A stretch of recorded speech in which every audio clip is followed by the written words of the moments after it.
Gail and Laura back at the Track Shack with all this week's hot scoop. Laura, I have yet to get over last week's big blowout by the New England Patriots at Gillette Stadium. Blew out the Jets 45-3. Meanwhile, the wind was blowing out Donald Trump's comb-over. Which was more like a flyover. Like, let's face it. Yeah, I don't know what was going on with that hair. What was going on? It was standing up. It was going like this. It could have caught a pass, actually. It had more that airborne than Danny Woodhead. Oh, look at you. Now, I would suggest, Donald, maybe a hat the next time. Maybe a hat. A Pats cap? Maybe a Pats cap. You know, he is a big fan of Tom Brady. He is. Wanted the daughter to marry him and all. Yeah, how'd that work out for you?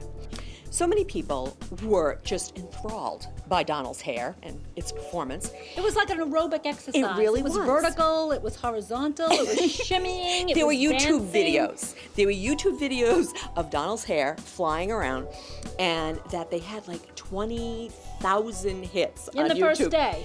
In the first day. 7,000 by the fourth quarter. By the fourth quarter. Huh? I gotta tell you, I checked it out.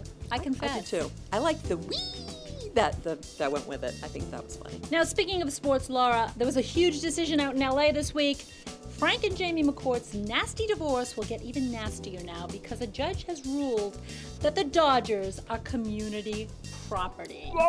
Which means the two battling ex-Bostonians are now going to fight to the death over who owns the Dodgers. All right, so the judge ruled that the post-marital agreement, correct, not the post-marital agreement, invalid, that they signed, which gave Frank control of the Dodgers for reasons which I don't understand, is invalid. Correct. So now the speculation is, will either Frank or Jamie try to buy the other one out?